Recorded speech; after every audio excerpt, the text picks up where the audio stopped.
WhatsApp groups के admin जरा सावधान हो जाएं और मिस इन्फॉर्मेशन पे मीम बनाने वाले और रील बनाने वाले जरा सावधान हो जाएं।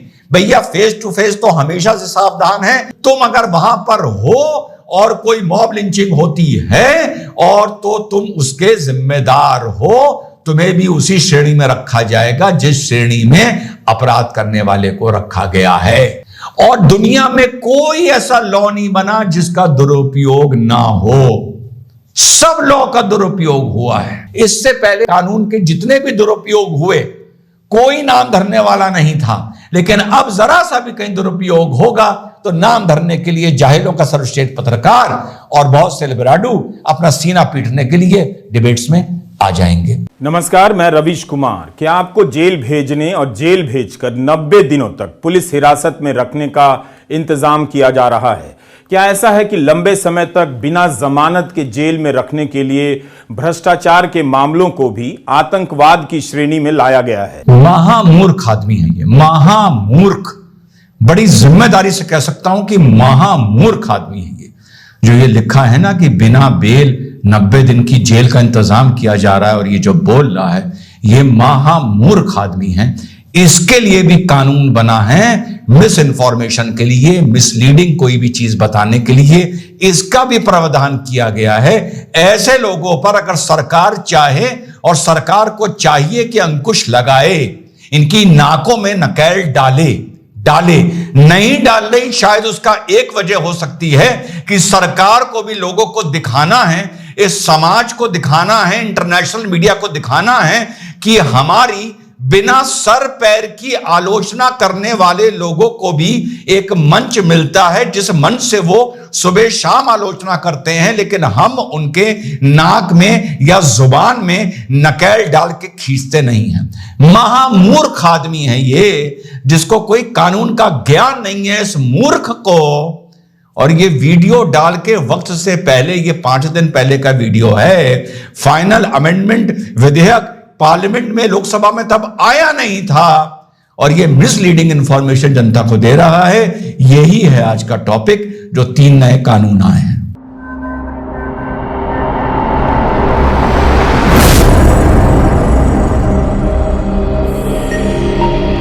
हेलो, नमस्कार, सत श्री अकाल, अस्सलाम वालेकुम। कैसे हैं जनाब? तो साहब 3 नए कानून 3 नए नाम के साथ, एक नए शक्ल में, एक नई सूरत में भारतीय न्याय संहिता, भारतीय नागरिक सुरक्षा संहिता और भारतीय साक्ष्य संहिता, ये 3 नए कानून जब बीच में सरकार अगस्त में इनको लेके आई और ये स्टैंडिंग कमेटी के पास भेजा गया, तो स्टैंडिंग कमेटी ने इसमें कुछ अमेंडमेंट्स किए।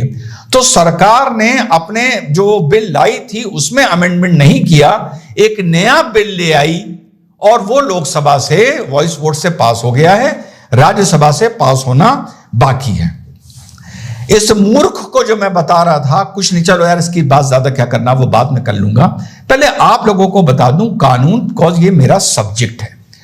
जो पहले कानून था वो भी ठीक था, और आप लोगों को यकीन होगा कि मैं एक न्यूट्रल ओपिनियन देता हूं।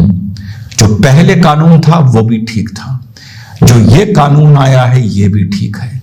जो पहले कानून था वो भी गलत था, जो ये कानून आया है वो भी गलत है। कानून जैसी कोई चीज नहीं होती। All depends on the interpretation of the law by the police and by the court. Hindi में अनुवाद करके बता रहा हूं, कानून जैसी कोई चीज नहीं होती, सब इस पर यह निर्भर करता है। कानून जैसी मतलब कोई अच्छा कानून या बुरा कानून जैसी चीज कोई नहीं होती, सिर्फ इस पर निर्भर करता है कि पुलिस और न्यायालय उसका अनुवाद, उसका इंटरप्रिटेशन कैसा कर रहे हैं। लोग कहते हैं टाडा बहुत बुरा कानून था, जिसमें 98% लोग छूट दिए गए या जेलों में सड़ते रहे। मैं कहता हूं टाडा बहुत अच्छा कानून था, क्योंकि उसका दुरुपयोग हुआ। आप कानून को क्यों बुरा कह रहे हैं? यह एक सबसे आसान तरीका है कानून की भाषा में कानून को समझने का। SC/ST एक्ट आया, आप लोग क्या मानते हैं, अच्छा कानून था या बुरा कानून था? बहुत अच्छा कानून था, क्योंकि समाज का एक ऐसा वर्ग जिसको ये माना जाता है और ये सत्य भी है कि जिसका शारीरिक मानसिक हमेशा उत्पीड़न किया गया, उसको सुरक्षा देने की जरूरत पड़ी। नाउ सवाल उठता है, क्या उसका दुरुपयोग हुआ और वो गलत कानून साबित हुआ? तो जवाब है हां।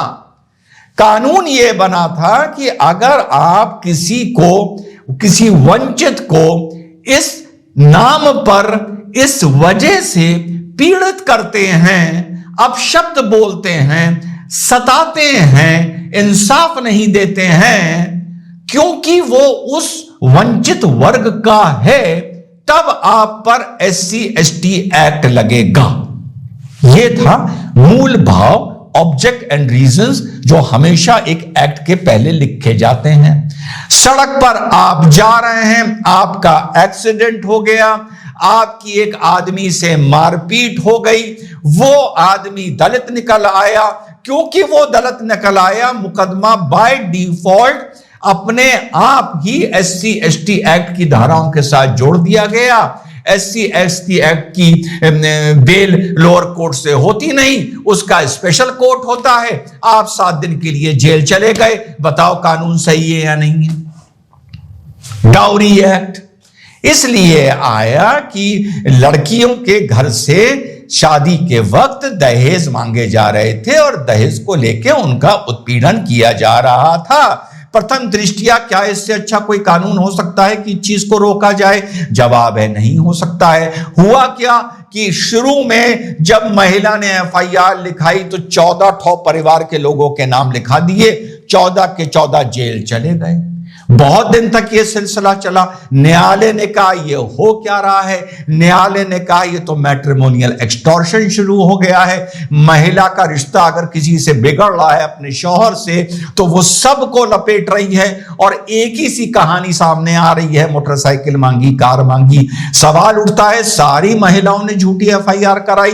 तो जवाब है बिल्कुल नहीं कराई। सवाल उठता है क्या महिलाओं ने झूठी FIR कराई? जवाब है बिल्कुल कराई। कि सुप्रीम कोर्ट ने कहा प्रभु ये क्या कर रहे हो, बार बार सब कुछ पूरे परिवार को जेल भेज रहे हो? तो उसी सुप्रीम कोर्ट ने, उसी सरकार ने जिसने ये कानून बना के लाई थी, क्या कहा कि नहीं, डाउरी एक्ट में FIR होने पे कोई जेल नहीं जाएगा, भले FIR लिख दी जाएगी, पहले मीडिएशन होगा, मीडिएशन अगर फेल हो जाएगा तब भी आदमी, पुलिस शौहर को और घर वालों को अरेस्ट नहीं करेगी डाउरी के मैटर में।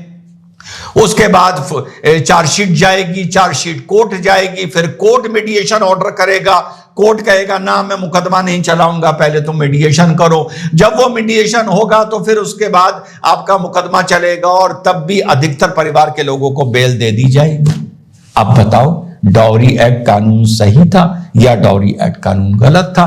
कोई भी ऐसी भाषा दुनिया का सबसे बुद्धिमान व्यक्ति कानूनी नजरिए से नहीं लिख सकता जिसकी तोड़ पुलिस और न्यायालय के पास नहीं होगी, जिसका इंटरप्रिटेशन या अनुवाद कैसे किया जाता है वो ही कानून बनता है।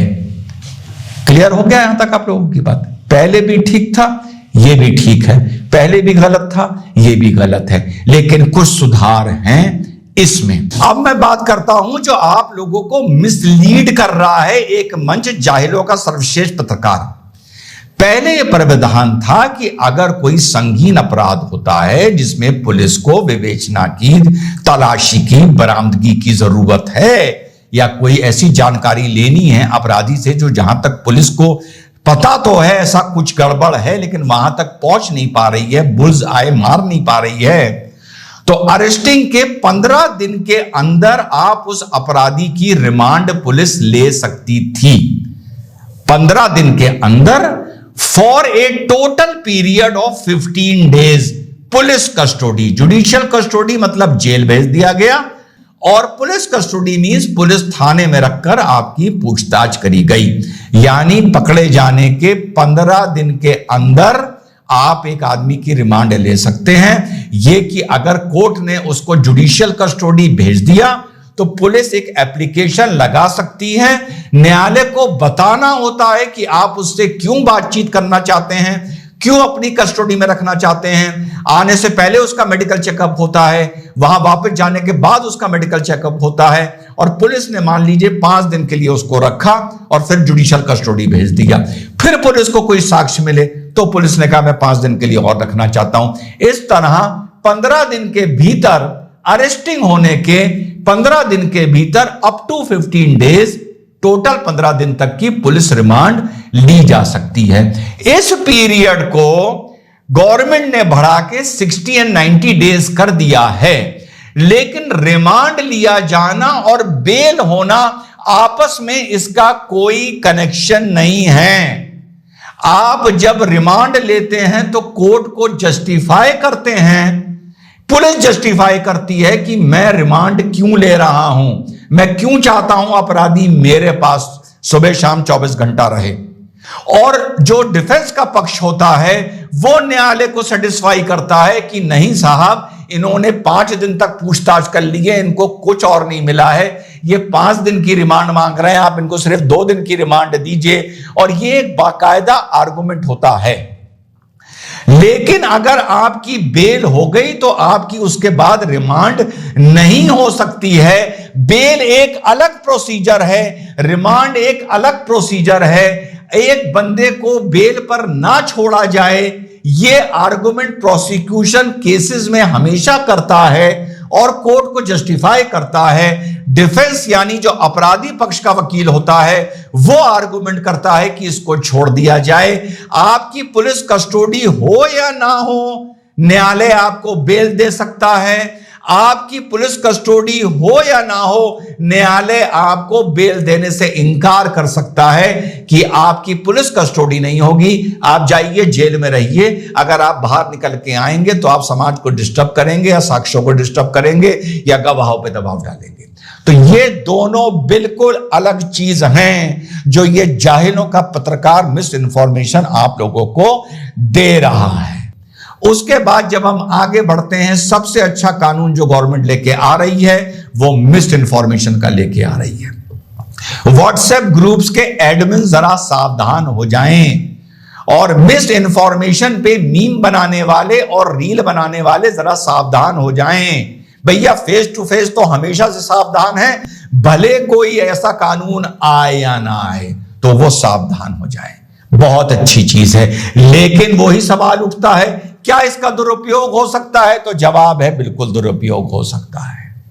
टेररिज्म पर पहली बार हमारे मेन स्ट्रीम लॉ में टेररिज्म को डिफाइन करा गया है। पहली बार हमारे मेन लॉ में एक तरीके से फाइनेंशियल इकोनॉमिक टेररिज्म को भी उसके अंदर सम्मिलित किया गया है। इकोनॉमिक टेररिज्म पूरी दुनिया में एक एक्सेप्टेड फॉर्म ऑफ क्राइम है जो भारत में नहीं था। सबसे महत्वपूर्ण मॉब लिंचिंग, जब सरकार पे ताने कसे जाते थे कि मॉब लिंचिंग पर तुम कानून लाओगे लाओगे लाओगे, यही बात माननीय गृह मंत्री ने लोकसभा में बोली। मॉब लिंचिंग का प्रावधान भी किया है। एक बार मैं किसी भाषण में चिदंबरम साहब को सुन रहा था, उन्होंने कहा कि गृह मंत्री की परीक्षा है कि नया कानून लेकर आएंगे तो मॉब लिंचिंग का क्या करेंगे। चिदंबरम साहब, ना आप हमारी पार्टी को समझे हो ना हमारे सिद्धांतों को समझे हो। हमारी पार्टी की केवल एक और एक आइडियोलॉजी है, भारत का उत्कर्ष, एकमात्र आइडियोलॉजी पर Bharatiya Janata party. Mob lynching घृणित अपराध है और उसको हम नए कानून में फांसी की सजा का प्रावधान कर इंक्लूड कर रहे हैं। जी, यही बात, ये वो सरकार है जो मॉब लिंचिंग पर अलग से कानून ले आई। छोटे शब्दों में आप लोगों को समझाता हूं। 302/149, 302 था मर्डर एंड 149 था अनलॉफुल असेंबली में। अगर 5 या 5 से ज्यादा लोग हैं, अनलॉफुल असेंबली का मतलब हो गया कोई गैर कानूनी इलीगल जत्था बना के बैठे हैं जिसकी उनको सरकारी नजरिए से, कानूनी नजरिए से उनको स्वीकृति नहीं है, वो कोई कॉमन ऑब्जेक्ट, एक कॉमन लक्ष्य की तरफ कोई अपराध करते हैं तो सबका माना जाएगा कि इन्होंने वो अपराध किया है यदि वो किसी आदमी को लिंच करके मारते हैं। लेकिन यहां पर धर्म, मजहब, जाति, रंग भेद का कोई जिक्र नहीं था। 149 एक मुकदमे को कमजोर कर देता था कि एक भीड़ ने अपराध किया है, अब बैठ के अंदर घुस के तय करो कि डंडा किसने मारा, फरसा किसने मारा, लाठी किसने मारी, चिल्लाया कौन, या वहां खड़े होकर सिर्फ ताली कौन बजा रहा था।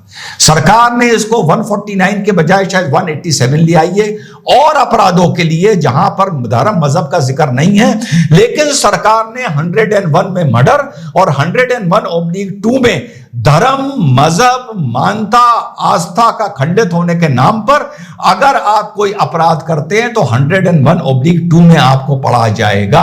सीधे सीधे मजहब, धर्म के नाम पर अगर आप कोई हत्या करते हैं, इस वजह से करते हैं कि दूसरा आदमी दूसरे मजहब या दूसरे धर्म या दूसरी आस्था या मानता का है, और अनलॉफुल असेंबली जैसी चीज हटा दी है, कॉमन ऑब्जेक्ट जैसी चीज हटा दी है। तुम अगर वहां पर हो और कोई मॉब लिंचिंग होती है और तो तुम उसके जिम्मेदार हो, तुम्हें भी उसी श्रेणी में रखा जाएगा जिस श्रेणी में अपराध करने वाले को रखा गया है। लेकिन परेशान ना होइए, इसका धन्यवाद करना, इसका शुक्रिया करने कोई नहीं आएगा। लेकिन अगर मॉब लिंचिंग कानून में नहीं सम्मिलित करी होती तो सीना पीटने वाले, मातम करने वाले खड़े हो जाते और जाहिलों का सर्वश्रेष्ठ पत्रकार सबसे पहले खड़ा हो जाता। नहीं आएगा। लेकिन अब जब सरकार ने डाल दिया है तो कोई इसका जिक्र नहीं कर रहा है। दुनिया देख रही है, जमाना देख रहा है और ऊपर वाला देख रहा है कि यह सरकार ये कदम, फैसला लेकर आई है।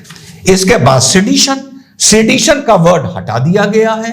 अभी देखिए पूरी बुक हम लोगों के सामने नहीं आई है, इसमें जो भी मैं बोल रहा हूं इट इज पॉसिबल कि इसमें कुछ एरर हो जाए। जब बुक प्रिंट होकर हम लोगों के सामने आ जाएगी और चेंबर में बैठ के जब डिस्कशंस होंगे तो मैं पुनः इसको बिल्कुल एक कॉम्प्रिहेंसिव सीरीज की तरह 2-3 वीडियोस लगातार इस पर बनाऊंगा। अभी मैं आपको एक बहुत जनरल आइडिया दे रहा हूं, बट आई एम श्योर कि जो मैं बोल रहा हूं ये ना मिसलीडिंग है ना ये मिस इन्फॉर्मेशन है। सेडिशन को, राजद्रोह को हटा के अब देशद्रोह कर दिया गया है। सेडिशन शब्द हटा दिया गया है, लेकिन इसकी डेफिनेशन थोड़ी एक्सपेंड कर दी गई है।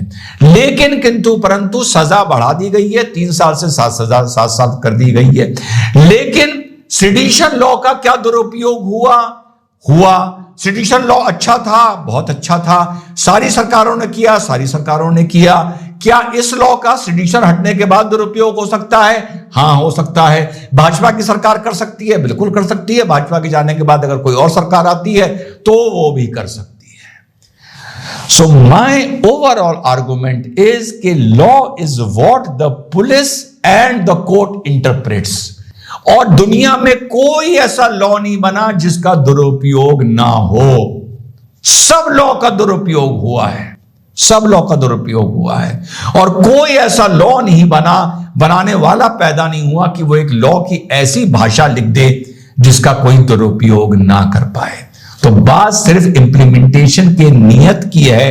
उसी तरीके से जैसे कोई भी स्कीम गलत नहीं होती, नोटबंदी भी गलत नहीं थी, सिर्फ इंप्लीमेंटेशन और धरातल पर हमने नरेंद्र मोदी जी के साथ क्या किया, 2.5 लाख रुपए इधर उधर अपने स्टाफ, अपने ड्राइवर्स वगैरह वगैरह के नाम पर जमा करे, या खुद हम बैंक गए और हमने कहा भैया ये 25 लाख हमारे पास पड़े हुए थे, इसमें बताओ कितना टैक्स लगेगा, जो काटना है काट लो, आज के बाद हम कोई भी इलीगल काम या डिसऑनेस्टी या हम बेईमानी नहीं करेंगे। ऐसा नहीं हुआ ना।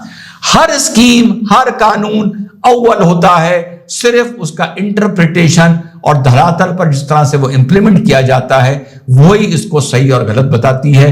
दुरुपयोग पहले भी होता आया है, दुरुपयोग आगे भी होगा, लेकिन गवर्नमेंट ने एक प्रयास किया है एक चीज को बांधने का, एक चीज को थोड़ा बेहतर करने का।